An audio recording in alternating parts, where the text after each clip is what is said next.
All right, everybody. It says I'm live. You know the drill. We need to know if you can hear me, if you can see me, and then we can get this whole party started.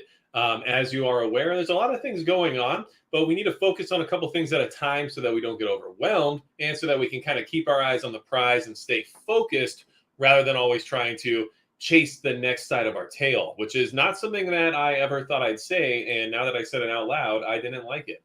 So, 5x5 coming in, water bottle. Night Critey Paul, good to see you. Good evening. Let's see. Niall Waters, good to see you. Carl Miller, hello. John P. Exile Reviews, thanks for being here. Thank you for helping out with modding. Paul Gorecki, good to see you as well. 5x5 coming in, 6.5 by 39. So Christio Nemo always throws me a loop, and I appreciate that. It actually makes my life more interesting. So thank you for that.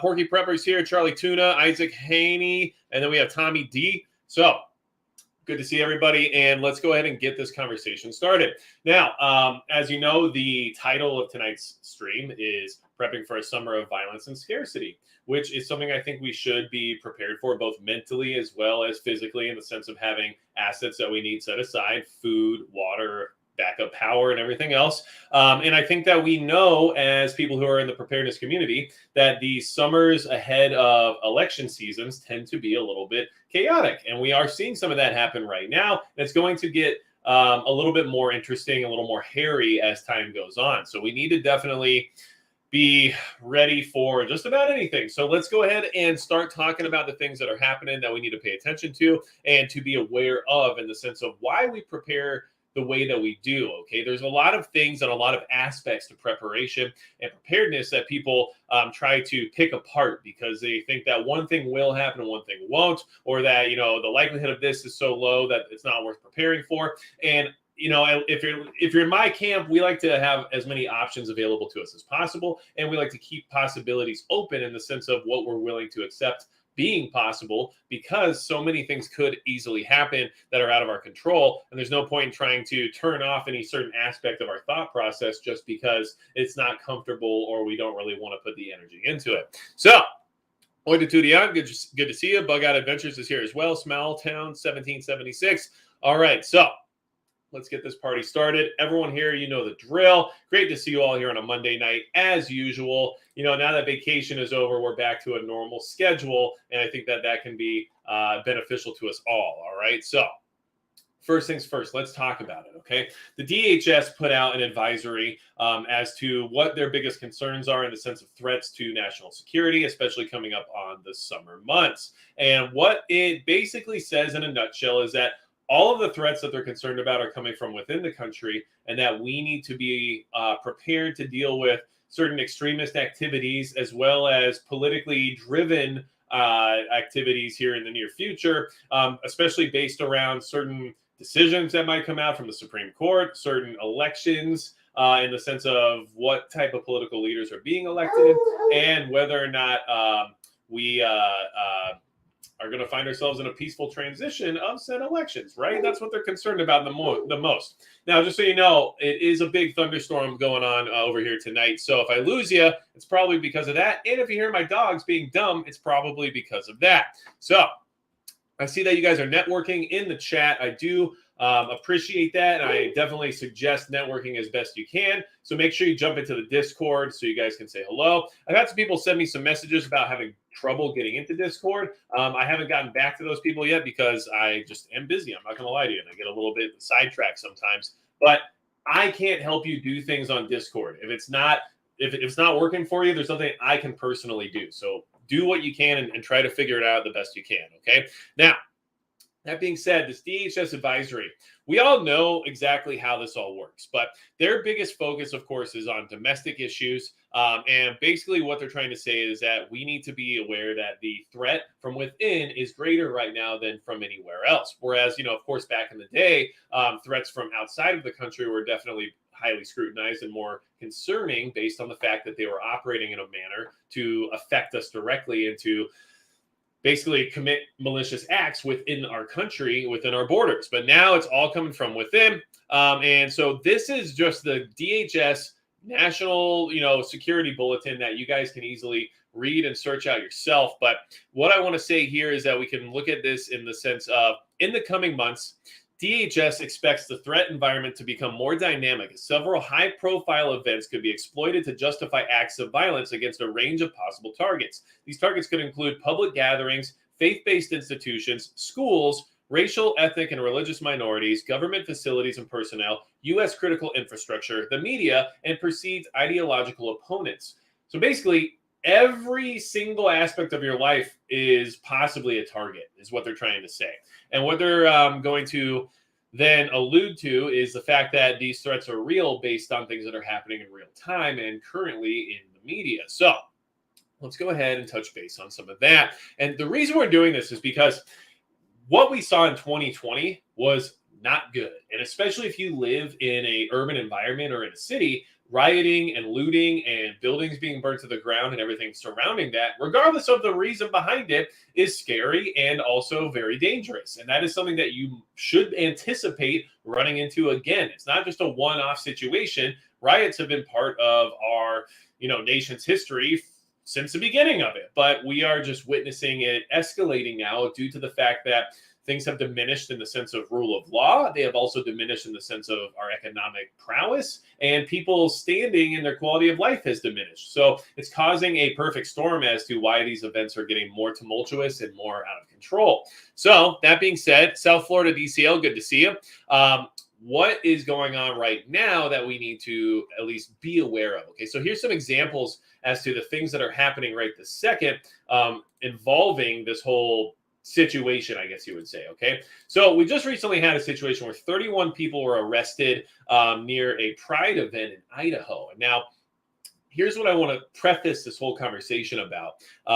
There's a lot of other examples we're going to talk about tonight, but anytime things like this occur, I read them and I try to read between the lines, and I try to see if they pass the smell test, because this whole thing smells pretty bad, right? And there's a few things here that just don't really add up, at least in my mind, but maybe I'm overthinking it. Either way, basically what happened was they pulled 31 people out of a U-Haul truck who were all dressed militaristically, I guess is what you would say, wearing masks and carrying shields, and basically they're part of some kind of supremacist group or something along those lines, or at least that's how they're being labeled. And of course, we all know the mainstream media likes to put a spin on a lot of these different groups, regardless of what they actually say they represent. That's a whole different story. Not here to discuss or, do any of that homework. But what I'm trying to say is that their whole goal, according to the authorities, was to basically riot at this pride event because, they're mad about it or whatever.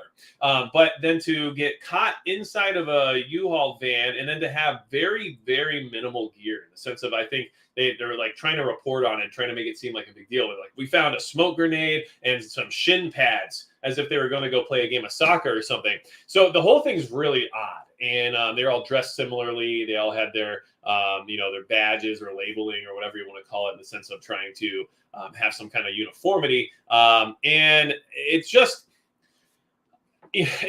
smells. I don't know how else to say it, but these are the things that they're warning us about. And magically, once they warn us about them, something occurs that's, out of character and definitely, egregious in the sense of what the purpose behind it was. But it was also very, very quickly disorganized and very easily, I guess you could say, quelled in the sense of what they were trying to accomplish. And the authority was able to arrest everybody on site without any real altercations or any issues. And of course, the authorities showed up with their own riot gear, which is what they're claiming these people had stocked up. And they're wearing, as you can see here, like shoulder pads and knee pads and all kinds of stuff, as if, I guess, they anticipated a riot already at a pride event. So there's a lot of weird stuff going on, but these are the examples of things that are happening. And yes, we're going to touch base on a lot of other things as well, but I wanted to keep this whole idea in mind because it just seems odd that this all happened the way it did. And it also, to me, is maybe slightly odd that we are able to take something like that down so quickly, whereas, the actual riots that were in actual, kinetic movement weren't able to be stopped, and hardly anybody was ever prosecuted or arrested for any of those acts, including burning down a police precinct. But all of that was impossible to maintain or contain in any really form or shape. But it was very easy to apprehend 31 people who supposedly were organized and prepared to riot at said event. So these things happen to appear during these times where we're being warned about what's going to happen. And I always look at it with a side eye and just say, okay, well, I see what's going on here. There's probably a little bit more to the story. But at the end of the day, this is what's being put in front of us so that we're aware of what the real threat is going to be. So keep that in mind. All the threats that we're being told about are always going to have, hey, preparedness now, good to see you. All the threats we're being told about are always going to have some form of spin put on them because it's what the narrative needs to be. And regardless of these people's affiliations and whatever they might be associated with that you or I might not agree with, the idea is that can we really trust the media to give us the full story at this point in time? And how do these things get so easily, taken care of compared to other events that we've experienced recently? There's a lot of weird things going on there. Let's see here. Tom Larson, good to see you. Vilter Drecky, good to see you as well. Let's see. Carl Miller, always here doing the thing.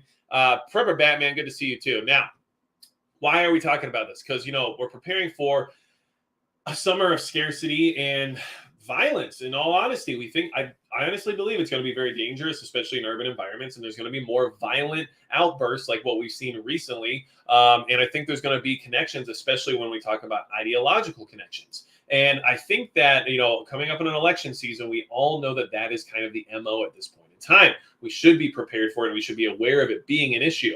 Now, let's talk about how we can correlate what we just spoke of with some other things that have happened in recent history to kind of give you an idea as to why I look at these things in the way that I do. Now, this is about the Michigan governor kidnapping plot that occurred, right? And the FBI basically was involved with this whole plot and pushed these people to commit these acts, basically trying to entrap them. And then, of course, now it's all coming out like, yeah, well, the FBI knew these guys were just stoned and saying crazy stuff, basically, right? Which is an interesting thing for them to say, because that's, kind of strange. I've never seen a report like that before. But what this tells me, at least, oh my gosh, this whole system's freaking out right now, guys. Sorry about that. But what that tells me is that there's a few things going on in regards to our government, not only trying to infiltrate these organizations and then also trying to instigate some kind of action from within. But then they get to the point where they actually commit these actions. And then the prosecutions can't even hold up in court because of the coercion created by the authority. And so a lot of these people, and I'm pretty sure every single one of the people involved with this kidnapping plot out of Michigan have basically been released like scot-free because, or maybe they haven't had a court case yet, but basically they're not able to prosecute a lot of these guys because of this FBI involvement and because of what happened there in the sense of a inside job, let's just say. So this is a reminder that when you look at that story about 31 people being pulled out of a truck and being told, that like, yeah, this is something we found out about and we stopped it and thank God, right? We have to keep in mind that these things happen a lot when the government's involved, and it seems like they are escalating and happening more and more. So this is also a reminder that you need to be careful about who you trust. Now, obviously, if you're involved in crazy fringe extremist activities, you probably should be worried about what you're doing more than just who you're trusting. But if you're not involved with that kind of stuff, but maybe you get involved with a mag or a group of some kind, you're just trying to be prepared, you want to have some level of preparedness, but you don't necessarily know everybody you're involved with to the core, and then you find out there's something else going on there. I mean, there's always possibilities of plants. There's always possibilities of insiders that you have to be concerned about, because OPSEC has its place and it is hard to maintain it while operating within a group, but it is easy for a group to be infiltrated. And these are things that are just happening all the time. I also want everybody here to keep in mind that I have this awesome new coffee mug that I will be drinking out of all night because we got to be up and talking about everything that's happening, all right? Niall Waters says, no extremist stuff, peeps. Let's represent better than that. Look, being prepared is an extreme, but we're being lumped into that category, and that's how the mainstream media is going to portray all of us at any point in time. Either way, you have to decide what you're going to allow within your inner circle or with what you associate with based on what you're okay with. That is up to you. However, I know where my line in the sand lies, and you need to at least draw that if you don't even have one. Okay, so survival game. My gas station attendant told me that their company is sending out tech to fix the pumps to take double-digit numbers. Right now, it can only take up to $9.99. Interesting. I mean, hey, that's what happened during Y2K, right? Everybody had to fix their clocks on their computers. So now let's talk about the rest of that whole Michigan plot, just to kind of remind everybody that this is something that can happen and that the government is involved with these things, and then telling us about how we need to be scared of them at the same time, okay?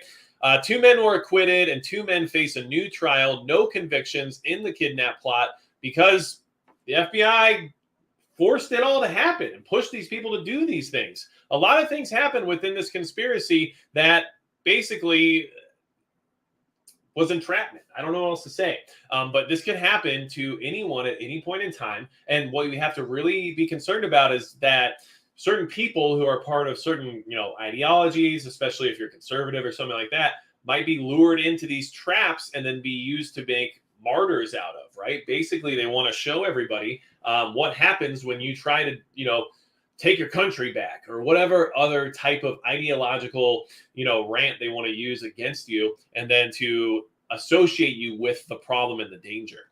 This is all just how it's happened, okay? And now I'm not going to lie, this lawyer here looks like Howard the Duck, and it kind of freaks me out. But at the end of the day, their defense was very effective in saying, like, look, the FBI forced this to happen, and that's not how this works. So that's all I'm going to say about it. But we are, and by the way, that article is something that I thought was very interesting because it's from USA Today, which is something we'll talk about here in just a second. All right. This summer is going to see more and more of that kind of stuff. And what we just saw with those 31 men arrested in Idaho is a precursor to what you can expect, except for one thing. If the 31 people come from a different form of ideology, I don't know, maybe they're in groups like Antifa, it's very unlikely that they're going to be arrested or apprehended or taken into custody, because we just don't see that happen very often with those groups now, do we? Now, that's maybe a different conversation, but I'm just letting you know, based on which side you might be on, that's the risk you run, is that that if you are in that certain group, you might go to jail, and if you're in the other group, you probably won't. That's what we're going to have to see, okay? Now, Overwatch says, hopefully we don't have Antifa setting fires here in Oregon again. Well, like I said, it's very interesting how easy it was for them to apprehend 31 people in a U-Haul truck that presented themselves basically like a wrapped Christmas present to the police. But it's impossible to stop Antifa from burning down buildings, especially when they're in their smaller groups that advertise exactly why they're there and what they're doing. They just disappear into the night. So let's now look into what has happened recently that shows this summer of violence is going to escalate, okay? Especially with all the ideological BS that's going all over the place lately, okay? Now, okay, this is from March, okay? I wanted to share this with you guys. All right, or no, May 10th. Sorry, not March. May 10th.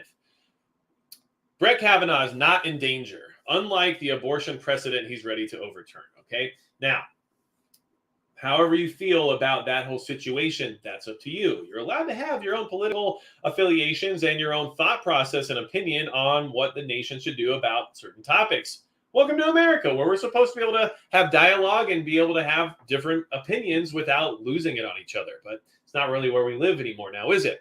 Now, this article was all about how this dude is not in danger. Okay. And then, can anyone tell me what happened after that? Oh, yeah, I forgot. There was an assassination attempt on Brett Kavanaugh, who is a Supreme Court justice, which is why this should be a problem, okay? So this is what I thought was very interesting with USA Today. Somebody here, yes, it was an opinion column, but they were at least willing to say, look, we hated what happened on January 6th, right? So why was this whole thing okay? And the whole article is about how, first off, this happened. So a guy was arrested outside of Brett Kavanaugh's home, or like in his neighborhood. He had a firearm, he had, zip ties, all kinds of stuff on him, and was basically saying, yeah, I was going to kill that guy. So assassination attempt existed and it was stopped, luckily. But at the same time, this is the level of violence people are taking to in order to get their point across, right? Well, this article is actually an interesting one to come from a publication like USA Today. But what they're saying is like, look, everyone's losing their minds about what happened on January 6th. Okay. But this assassination attempt of a Supreme Court justice is a big deal too. And yet many parts of the media aren't really too worried about it or even reporting on it at all. It says right here, we can't let ourselves get to the point where certain acts of political violence or intimidation are okay, as long as they aren't happening to people on our side of the fence. Interesting concept, and I appreciate when someone can be reasonable about what they're upset about. Oh, like, look, however you feel about January 6th is up to you, but if this person's upset about that, then I agree that they should also be upset about an assassination attempt on a sitting Supreme Court justice, which is, by the way, terrorism, because that's what terrorism is, right? When you try to force somebody in politics to do what it is you will in the sense of ideology, all right? The way I said that didn't work out the way I wanted, but you know what I mean. Now, this is where we're at. Okay, get out of here, USA Today. Get out of here. I don't know why anyone thinks I'm going to subscribe to you. It's the internet. I will find your article for free no matter what. Stop trying to get us to subscribe. Just sell more ads and leave me alone. All right. Anyway, what I'm trying to say is that people are losing it. Okay, they're losing it. And we're getting to the point where Supreme Court justices are being targeted for assassination attempts. And part of our media can't even admit that it's happening. And the other part that does tries to brush over it as if it's not a big deal. Yet, if this would have happened to, I don't know, like Sotomayor, I think somebody would have been more upset. I think the media would have been more upset. And I think more people would have been concerned about what was happening to our country. But because it was Brett Kavanaugh, it's just like, well, they stopped it. So, you know, and things are kind of rough right now, but you know how it goes. That's where we're at. Okay. Now, Oki Khan says he's not in danger. Okay. Yeah. I thought it was interesting that a month prior to that, an article came out literally saying he's not in danger, as if everyone knows what everyone's safety level is in the sense of what they're facing threat level wise. Okay. Now, my whole deal is that even if you're a Supreme Court justice, you got to take self-defense and self-preservation and very highly in the sense of what you prioritize. So I would assume he and his family have made contingency plans and protocols to make sure that they're safe, regardless of whatever they move forward on in the sense of court rulings. But can you really truly be safe? I don't know. And at the same time, can our Justice Department do anything about some of this stuff? Actually, yes, they can, but they're refusing to, basically. So we're in a very difficult situation, and these things are happening. And it's hard to assume that the country is going to move into the direction that the will of the people would like when political violence is becoming the new norm. How are we supposed to recover from what's the worst economy we've had in a very long time, and also a war-torn global front that is going to get continually worse in the sense of escalation. So let's see. Common sense. I'm trying to see if, I don't know if you're talking about me or somebody else, but $100 days, nothing this idiot says come true. I hope, I don't know what you're referring to, but okay. Either way, even if you're talking about me, that's totally fine with me because why not? Okay. No, I don't have a glass eye Recon Sarge. I have special eyes. So you do with that with what you will. Okay. All right. So Leaning Palm Ranch, does the run on the banks in China bother you? I don't know. I mean, let's just think about it for a second. I am concerned that we are in, recession fears are here. No, the fears aren't here. We're literally living in it right now. But, I'm not an economist, so I can't dictate that or tell anybody that we are specifically in a recession.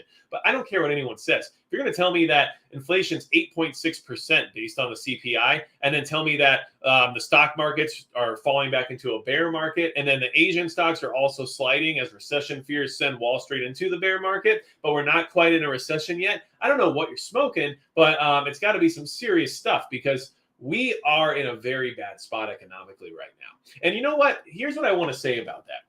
I want us to not be in a bad economic spot. I want us to not be on the edge of these SHTF scenarios that we discuss here in the preparedness community. But I don't have much faith that the people who are in charge right now can actually get us out of this mess, okay? And it would take a very strong leader and some very smart people to actually do that. And I don't believe we have many of those left in the government right now because, well, if you're a genius, why would you work for the government? It's probably terrible. So let's just keep it in mind that I want this turnaround to happen just as much as anyone else. I would love to see us have a good turnaround. I would love to see the conflict overseas be resolved. I would love to see our economy get back on track. I'd love to see us go back to being energy independent, all those good things. And, just avoid any violence and avoid any protest riots, looting, all the stuff that we don't necessarily need in the country with division. And I'd love to see some unity and have just good quality of life again.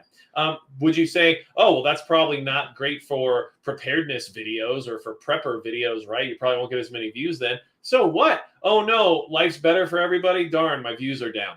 That's not what matters. What matters is we don't want these things to continue on the path that they're on. And unfortunately, I don't have faith that they will correct. I just don't. So that's where I'm at. And that's why I keep preparing. If I thought things were going to get better tomorrow, maybe I wouldn't be so concerned about this or that in the sense of preparedness. But, I'm still kicking it into overdrive and still trying to get things done every single day because it's just nuts what direction we're going in, especially when we talk about cost of living. But as you know, I'm talking about the Asian shares here because the fact that the global economy is being affected by what's happening here so strongly should remind you that it's not just us. And this is the kind of stuff that pushes countries, I don't know, like China, into the territory of wanting to be involved in a conflict because it's the economy, stupid, right? They always say that during the political season. Well, it's also the economy, stupid, for global stability. And when people start becoming desperate and their economies start to fail and they don't know where to turn other than to their giant military industrial complex, well, there you go. That's the last option. Might as well use it, right? So just real quick, Asian shares tumbled on Tuesday after Wall Street officially entered bear market territory and bond yields hit a 2-decade high on fears aggressive U.S. interest rate hikes would push the world's largest economy into recession. Okay, this is where we're at. And now keep in mind with the interest rate hikes, this is their only real weapon to stop inflation, right? To slow it down. And unfortunately, everything they've been trying to do hasn't really been working now, has it? So if that's their only tool and that tool isn't working, they're either going to abuse the tool to the point that it breaks, which is not good for us either, or they're going to have to throw it out because it's not doing the job they bought it for. And then where do we go from there? This is a bad place for us to be. And it's just a reminder as to the fact that, like, it's not just political ideology. It's not just, extremism or people's, strange thought processes that is going to cause this summer of violence and scarcity. The economy is literally tanking and people are going to be more desperate. People are going to lose their minds. People are losing their 401ks, their bank accounts. And it's much like what happened with Russia, okay? When everyone said, oh, well, get those sanctions going, okay? Well, when money stops being worth anything, who cares, right? Well, that's the same for the average person. When your 401k gets wiped out, when your bank account is empty, right? Who cares anymore? And I can say that from experience. When I was broke in my younger years and my bank account was a daily check-in to see if it was negative or not, there was definitely days where, like, when it was, $0, that's when I didn't care anymore. And I just did what I wanted because whatever, I'm broke anyway. Well, you know what? That applies to countries as well. And I think that is where we are finding ourselves here, okay? Now, I do find it interesting, though, that they just keep talking about, like, recession as being, like, a fear we have. Well, we might be in a recession soon based on these economic indicators. And I'm like, yeah, oh, okay. Wow, I would have never guessed that a recession was around the corner based on these economic indicators. Not just my personal life, not the fact that I can't afford a full grocery cart anymore, and not the fact that filling up my gas tank makes me literally cry. But yeah, you're right. Some of these indicators are really setting me off, and I'm starting to get that little bit of an itch of recession going on now. So you understand where I'm coming from, I'm sure. Okay. Gerald Allen says, I lost 50K in 2008 during Obama, and now we're doing it again. And you know what? It's just how it works. Okay. It's part of the problem. It's where we are, financially, what do we do? Like, I can't give advice. I'm not an advisor, but I can't even tell you exactly my plan because it's so hard to really, judge what's happening and what to do next. Hard assets seem to be a great thing for me lately. So I like food and I like things that maintain value or have some sort of intrinsic value. I like things that also have, additional value when things don't go so well. Let's just say that. All right. Bonnie Swenson says the stocks market will reset itself. I mean, yeah. The problem with reset is that you got to cut the power at some point, and that's the problem, right? But let's hope for the best. Let's hope everything fixes itself, corrects, and gets to where we want it to be. So, why are gas prices where they are? Well, we all know why, but are we really at an average of $5.01 per gallon nationally? That's insane. Okay. Now, tomorrow's video, which I always, if it's relevant to the conversation, I do think that I'm, enjoying kind of giving you guys a sneak peek about what tomorrow's video is about. But tomorrow's video will actually touch base on the 1970s gas crisis and what we should prepare for or even like learn from based on the scenarios that unfolded there, and how we can apply it to today. But basically back then, I mean, it led to some big issues and big problems. And I think we're seeing how this can transform a lot of things in the future towards stuff that we can't necessarily, acquire right now in the sense of electric vehicles, in the sense of, fully solar powered this or that. It's kind of too early to start this ball rolling because the technology is just not quite there yet. But here we are. So it does feel that way. But at the same time, people can't afford this, okay? I believe the threshold that I've been hearing about, and correct me if I'm wrong here in the chat, is $6.50, I believe, is the threshold for gas prices when it comes to when people will stop going places, when people will stop spending the money required to commute. And I think, I'm not sure, I can't remember if that's related to diesel in the sense of trucking. $6.50 is the cutoff for businesses to say they can't make money anymore, or if $6.50 was related to the average American trying to get to and from work and spending money on gas and stuff like that, where it eventually becomes no longer profitable to commute and whatnot. So maybe you guys can tell me in the chat, but something along those lines. We're not very far away from where that gas price makes it so nobody can drive anymore, and that the cost of driving outweighs the benefit of driving, which stops things from moving, which we definitely need them to keep moving. So, Gerald Allen says 529 in Detroit today. Corey says 650 here in California, 489 in West Virginia. The Supreme EDG Edgelord. Sorry, I don't know why I wanted to go acronym on you there. And Preparedness Now says many people are priced out of movement already. And you know what? I 100% agree with you on that. And that's where we are. I mean, we're literally going to get to a point where gas is going to be an issue. And what happens now, right? Well, here's the thing. And we'll just say this real quick as like a synopsis, I guess. But if they don't put price controls in, then the capitalism aspect of pricing will take over, which means at some point people stop buying it because they can't afford it, which then grows the supply, which should basically lower the demand in the process, which then should lower the price, right? That's one theory. The other theory is that if you put price controls in, then everybody can still afford it, which means they're all going to still get it, which means it's going to cause a shortage. Either way, it's not a good outcome. So we are in a bad spot right now, which is unfortunate. I live in the oil field out here in North Dakota. It's where a lot of energy comes from. And it wasn't very long ago when we were completely, able to be energy independent. And here we are suffering $5 average gas prices around the country. It's not where I want to be at. I don't think it's where you all want to be either. Jordanby says, I mostly stopped driving my Jeep and mostly now drive my 1989 Yamaha Riva 200cc scooter. And that's the sacrifices people are going to have to make. And that's the decisions people are going to have to make. And it's not what people want to make. And that kind of goes back to the 1970s as well, where people were mad because they wanted to drive and they wanted to get gas for the things they wanted to do. And it was about them not being able to do what they wanted. And that is something we're going to experience here in the United States, is when people can't do what they want, they're going to lose their minds, because we do have a very entitled population where being able to do whatever you want should be the norm, right? And that is something that we have to be aware of, is why some of this desperation is going to set in and people are going to lose their minds, and that violence and scarcity is going to come in.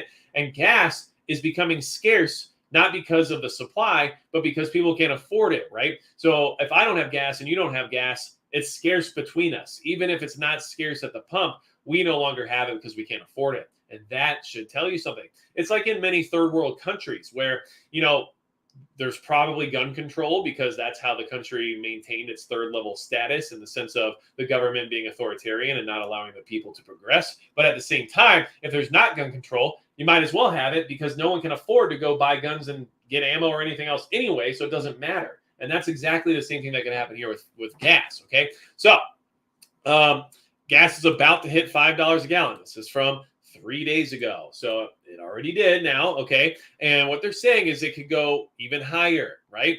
California leading the pack at $6.42 a gallon. Now we have people checking in saying $6.50. And let's see here. I'm trying to get to the point where we are talking about how high it could go. There's a little, here we go, okay?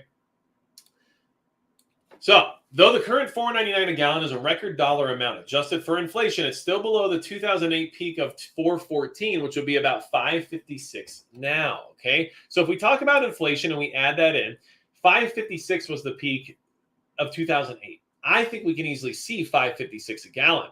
Expectations of strong driving demand through Labor Day. JP Morgan analysts have predicted $6 a gallon nationwide before the fall, and could jump to $6.20 a gallon by August. Okay, $6.20. I told you the threshold is $6.50, right? And I didn't see in the chat if that means it was diesel in the sense of truck stop running at $6.50. I believe that might have been the reference. But even if it's gas at $6.50, a lot of things stop running at $6.50. Okay, and a lot of people are not going to be able to just do those things because do their daily routine.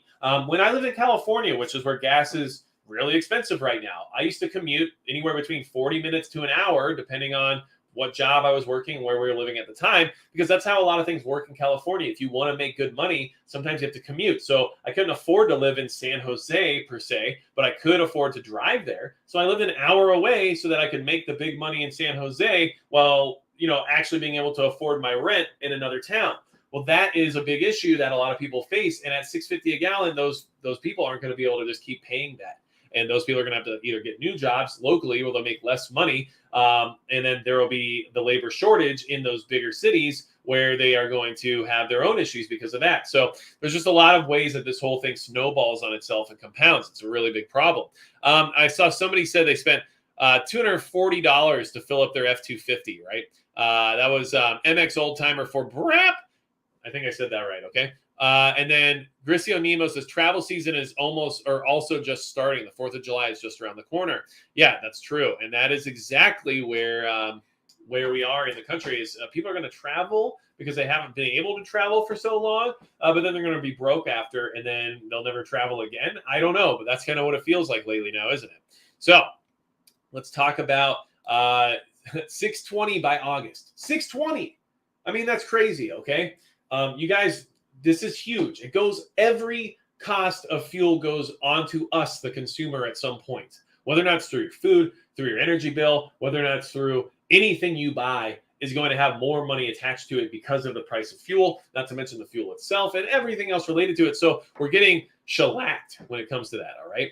Now, what else is going to cause all this desperation? Well, we all know that when lockdowns were around, it was easy for people to get out in the streets because no one was working and everything else. Well, this is also a big part of the problem, is that people are becoming more and more homeless. Or maybe they're not homeless, but they're living in either multi-generational homes, they're living in mobile homes. And when I say that, I don't mean trailers, I mean cars. And then I also know that people are living in households with many people. And so they might live in a 3-bedroom apartment, but they might live with 8 people there in order to afford it, right? So that's what's going on. Basically, what they're saying is that 40% of the CPI's increase was from the rent hikes of private landlords. And now this article, of course, is going to always spin the whole thing as if these landlords are somehow greedy or like, the the leeches of the planet who are trying to, make money off desperate people and whatnot. But at the end of the day, landlords are in it for a business. They're an investor that bought a property with the idea of making money off of the property, and they're experiencing the same inflation that you and I are. They're experiencing the same gas prices that you and I are, and they're having to deal with paying their bills just the same way as you and I. And if the way they pay their bills is from rental income, then they have to raise their rent in order to fight off inflation and the rising cost of living. So yes, this is happening. And sure, are some people going to take advantage of the situation and push their rent up much higher than they necessarily need to? Well, yeah. But at the same time, if people are going to pay it, then that is how the market works. So it's an unfortunate aspect of rental, but it is what it is. And now, we know that, let's see, in Manhattan, the median rental price right now is just shy of $4,000. I don't know why anyone lives there. I don't get it. But and then the renter's salary of New York City landlords' infamous requirement has to be 40 times higher than their rent. Right. So you have to have a $160,000 salary to live there. Look, on $160K with a $4,000 rent, you're still broke. In fact, you're probably poor. So I don't know why anyone would do that anyway. But all I'm trying to say is that this is what's happening. Rent is going up no matter where you live, not just in Manhattan. But May's price hikes are a big portion, supposedly, of the CPI going up so high. Okay. And that is just where we are now. And rent is through the roof. So check in the chat. I'm going to do a quick poll just because, I like polls. It kind of gets you guys engaged and lets us hang out for a second. Let's see here. I just want to ask everybody, has your rent gone up? Are you paying more for rent now? Okay. Because one thing is for sure, if you have a mortgage, let's say maybe you have a 15-year adjustable rate mortgage, right? I bet your mortgage is starting to hurt because inflation is hurting your mortgage because the interest rates are going up because they're trying to fight off inflation, which makes your mortgage more expensive. I am on a fixed rate mortgage, so I am lucky in the sense that I will not experience my payment going up, but it will go up in other ways from property taxes and insurance and basically escrow. We all know how that works. But yeah, I mean, rent is expensive and getting more expensive. And I'm sure that for a lot of people, it's getting harder to justify the cost of rent. But now mortgages are harder to get as well because the interest rates have gone up. So when I got into my mortgage, I had a decent interest rate, but now it would be much higher if I got the same mortgage on the same house just because of the Fed. And that's exactly where we are now. And would I like to not have a mortgage? Well, of course, I wish I could have just paid my house off. And that's my goal, of course. But at the end of the day, I am glad I have this fixed rate mortgage right now based on inflation, not to mention that I have some ownership in an asset, a hard asset that only appreciates in value because of the dollar being worth less and less, which is something to consider, right? But like I talked to the guys from fleethecity.com, that was a conversation we had recently just about, how things are going with them and whatnot. And one of the things they wanted to talk to me about was just the fact that, like, with the mortgage rates being down, buying is going down too. So the real estate market's going to take a hit because buyers are getting priced out of mortgages due to these interest rates going up. And that's just how it is. And it's unfortunate and it's tough. Okay. So Carolina Prep Center, 3% fixed rate. Yeah, it feels good, right? And that's good. I would love to pay things off sooner than 30 years, but having that 30-year fixed rate feels good in times like these. So let's see here. Now,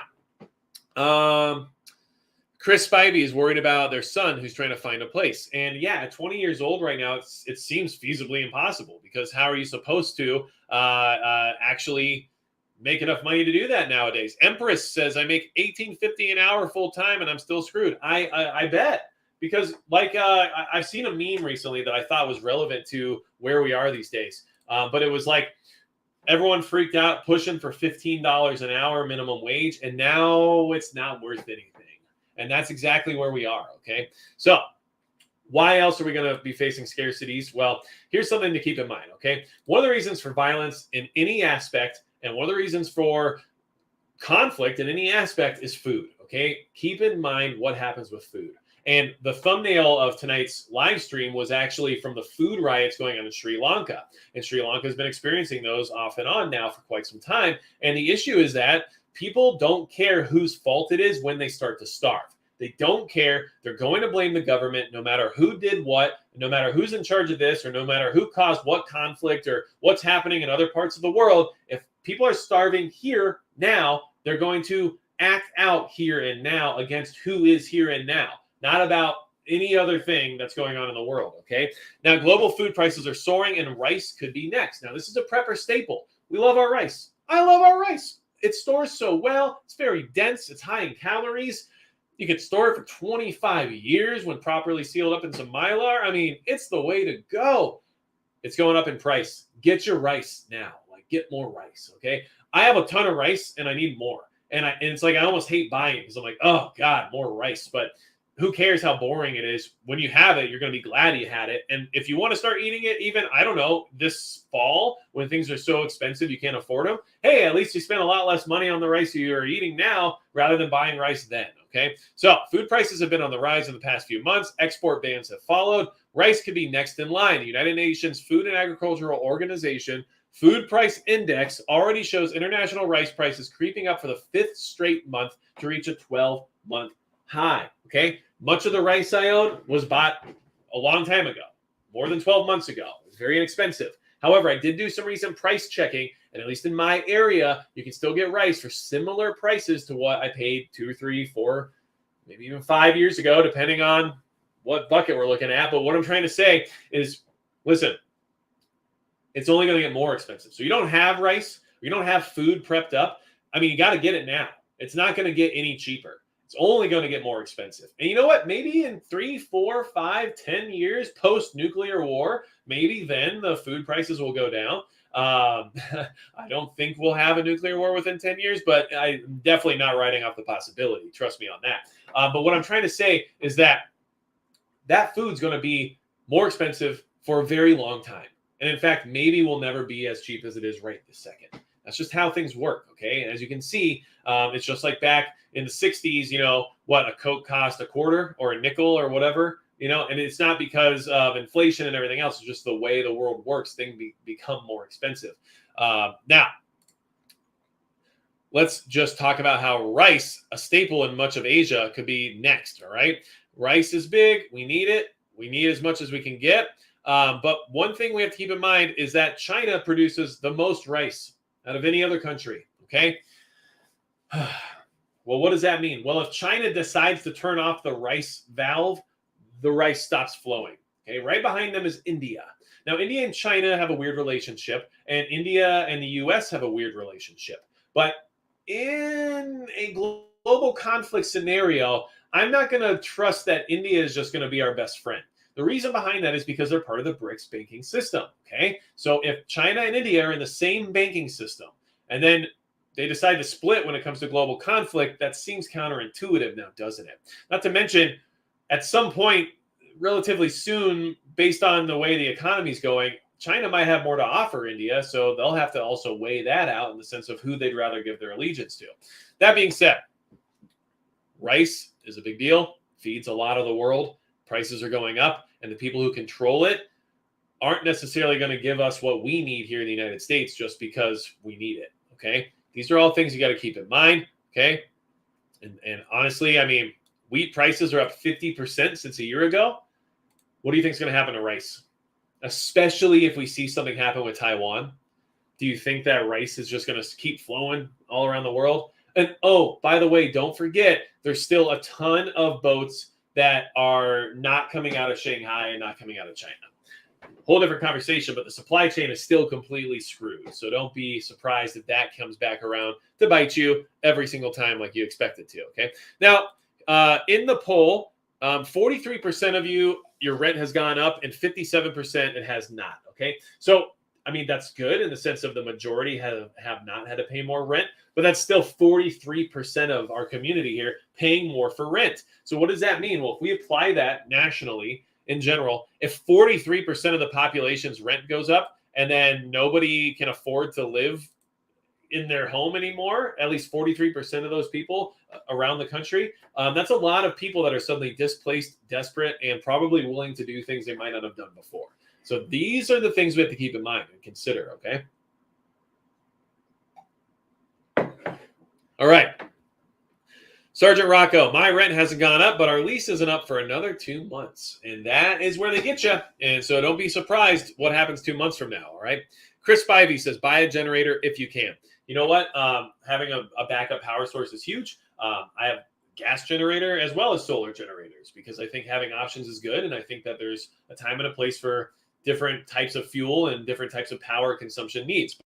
Day is coming up this week. I'll be doing an announcement, but I'll have a multi-series video. But I am installing a complete solar backup power system in my home, and it's freaking amazing. So I'm very excited about it. I'm excited to share it with you all because that's been kind of the part of the channel that I've always wanted to, I guess, express more to everyone, is that I'm trying to be better prepared too, not just help everyone else get better prepared. And I want to share my journey with you because you guys, A, motivate me to be more prepared, and B, it allows me to give you other ideas about things you might not have thought about or even realized existed. So I'm excited about that. It's a huge system. It's going to be super cool, very modern. And at the same time, I mean, I'm just very, very lucky and very grateful to be in the position I'm in where this is even possible. Because I'll be completely honest with you all. I might not, if I didn't have a YouTube channel, I don't know if it would have been possible or not, just based on circumstance. Because financially, I was in a good position at my most recent career position. However, things have changed. So money is not the same as it used to be. Now, let's tell you, Northern Girl Hobbies, by the way, thanks for being here. I appreciate it. Just wanted to make sure I brought that to your attention. Grammy's house, my rent went up $80 a month, okay? And for some people, it might sound like $80 a month isn't that much money, but it is, okay? $80 a month is a bill. So that's one more bill you have to figure out how to pay now that you didn't have to pay or worry about before, okay? So it is what it is, all right? Now, more food issues? Yeah, of course. More desperation and scarcity coming our way? Yeah, I think so. So Putin is preparing to starve much of the developing world, all right? Now, this is some very inflammatory writing. This is some very incendiary writing in the sense of trying to put as much emphasis and drama into this title as they could, because this is what he's preparing to do. He's preparing to starve everybody, okay? But and Charlie Brown, yes, a full home Generac with propane is great. Propane stores indefinitely. It stores easily. Get a giant tank on your property and you'll be good to go, especially if it's just for when the grid goes down and the thought of it going back up is reasonable. Yeah, go for it. I think that's a great way to go. And that's something I would have definitely done had I had the resources to do so. But now that I'm being offered the resources to do it via solar, I'm going to take that opportunity. We'll see how it goes. Now, basically, Ukrainian officials have accused Russia of blocking millions of tons of grain exports. Is it true? We'll have to find out eventually, I guess, or never. Yale historian Timothy Snyder said Putin plans to starve places in Asia and Africa to win the war. When the food riots begin and as starvation spreads, Russian propaganda will blame Ukraine, he said. Okay? Now listen, this should tell you what can happen here, not just in developing countries. They just say flat out, if the food comes off and people start to starve, the food riots will begin. And not there's possibility. When the food riots begin, when they begin, not if, not possibly, when they begin, this is how it all works, okay? Now, this whole article is about how by blockading the Black Sea and not allowing for, these grain exports to get out of Ukraine and to the rest of the world, this is how Russia is going to starve everybody, and it's going to force the UN and other countries like the US to stop supporting Ukraine because, by doing so, you're starving Africa and you're starving parts of the Middle East and whatever else it's going to be. And this is all, I would assume theoretical in many ways, but is it reasonable in the sense of thought process? Like, of course it is. And it might not be in the sense of, on purpose, right? It might not be their main prerogative to starve the world, right, in order to win this war. But what it could be is a byproduct of this conflict that is going to happen either way. So if it's going to happen no matter what, why not blame Russia for doing this purposefully? So that way, when the food riots start, when the starvation sets in, and when all this spreads around the world, there's someone to point the finger at, right? Which is obviously what the White House in this country is doing currently. Everything is the fault of the conflict. There's no mismanagement here, which, by the way, any major corporation or business would have already fired anybody in charge of anything going on in this economy right now. Just my 2 cents. Moving on, okay? This is an issue. And of course, there's historical precedent for why people are so concerned about this because of what happened during Holodomor, right?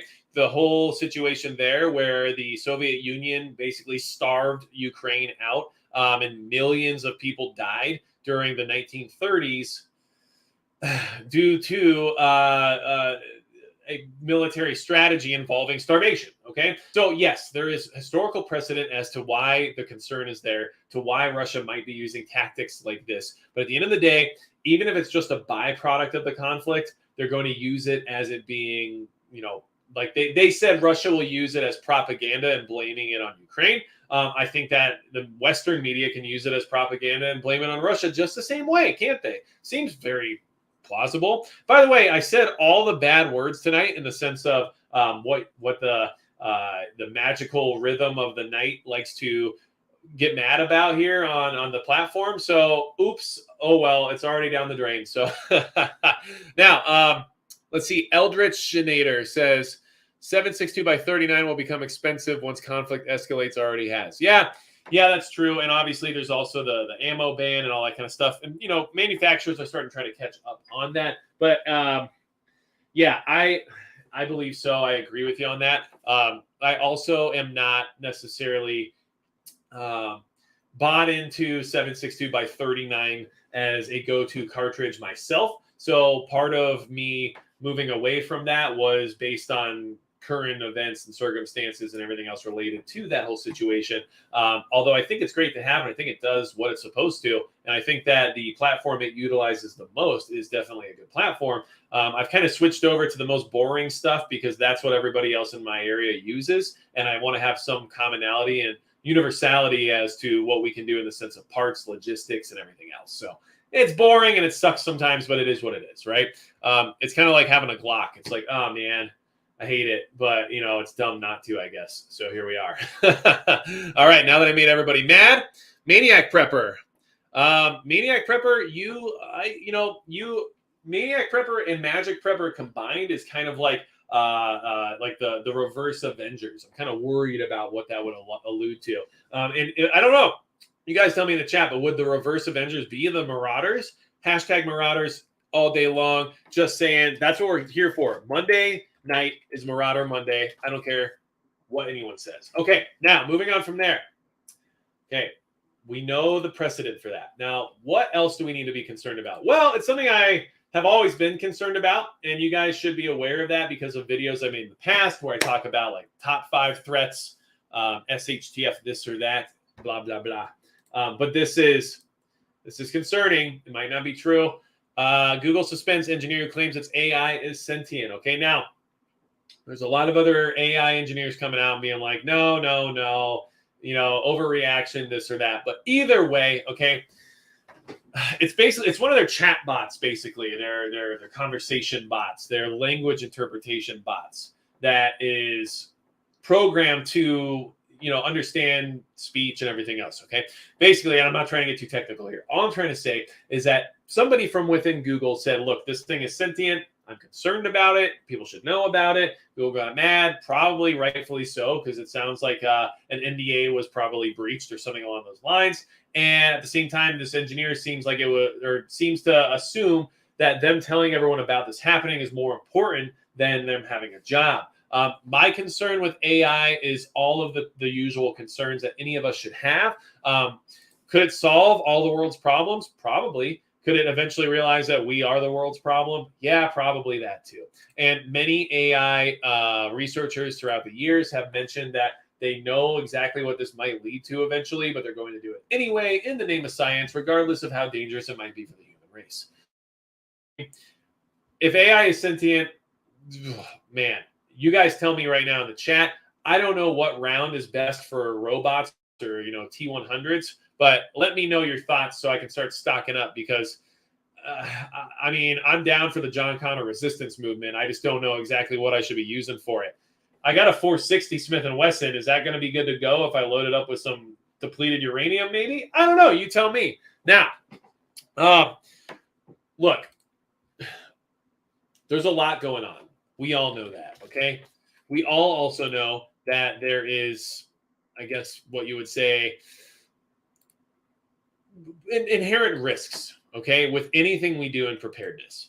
And the reason I say that is because we have to grow community. We have to be strong as a community. We have to involve others with what we do. And by doing so, you're taking a risk. Always, no matter what, you are taking a risk because you are now involving somebody else with your OPSEC, which means your OPSEC has been breached, which means that in a pinch, you might be sold out. I don't know.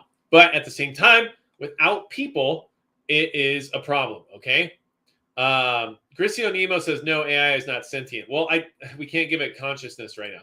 I mean, I don't think that you can prove that to me necessarily the same way as, no one can tell me that unless someone really high up within those companies has awareness of sentient stuff. Look, we don't know everything they know. We don't know everything the Bilderberg group knows. We don't know everything that our government knows. And if AI is sentient, we're not going to find out about it right away, which is maybe why this guy is being a whistleblower. But all I can say is that we are in a tough spot.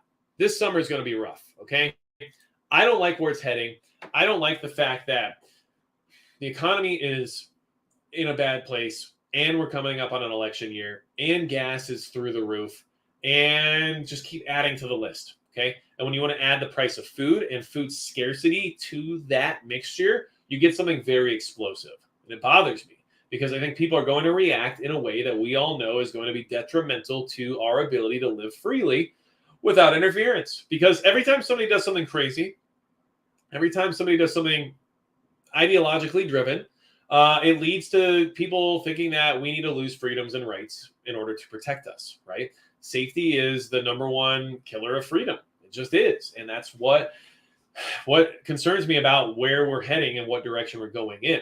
And when you start to have the whole situation where you need armed guards at places like schools or gas stations or grocery stores, which we recently talked about here on a Monday night Marauder chat,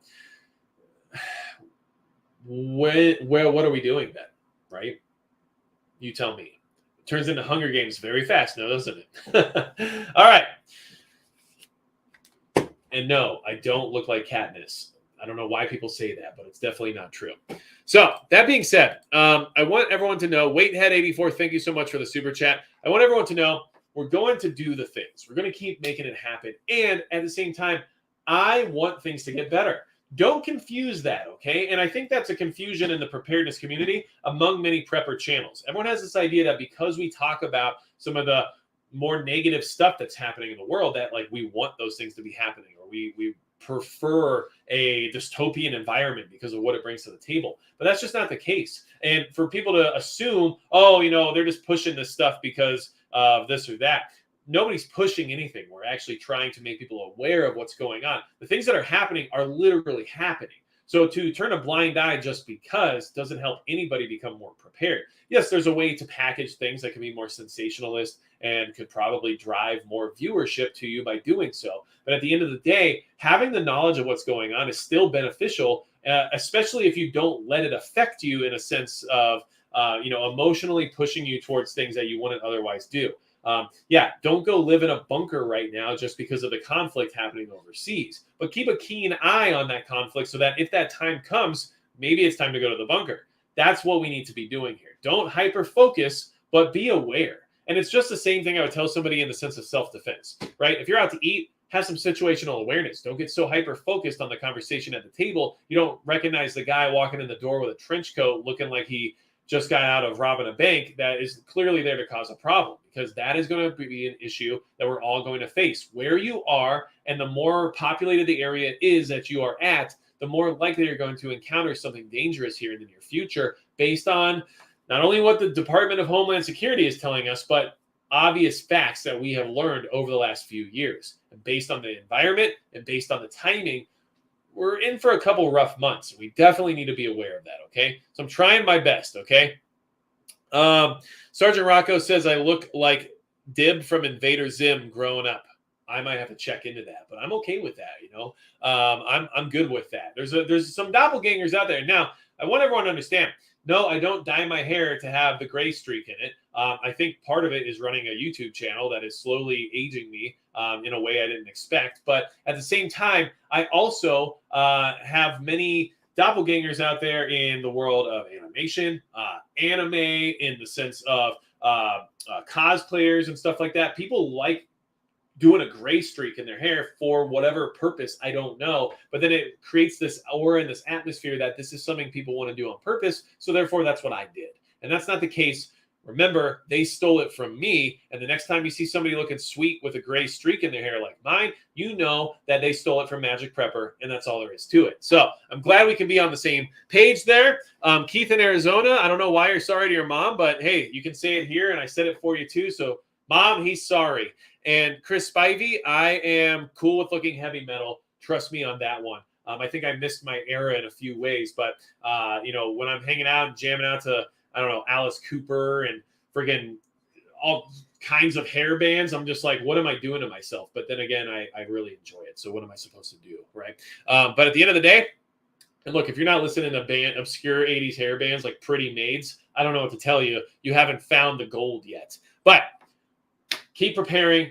Do what you need to do. Monday nights are the best. Marauder Mondays are back in action, and we need this conversation to network. Join the Discord. Make sure you do it. Make sure you come say hello.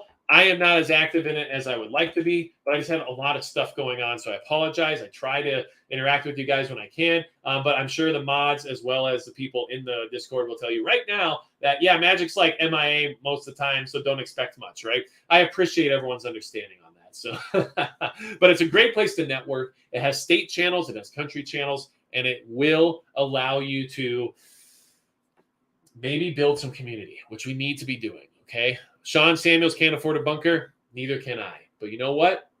Work on it. And I don't know where you live, but I know here in North Dakota, there's state programs that actually help you pay for a bunker. So things you need to maybe look into. Don't always say you can't afford it if you haven't figured out every possible avenue yet. All right?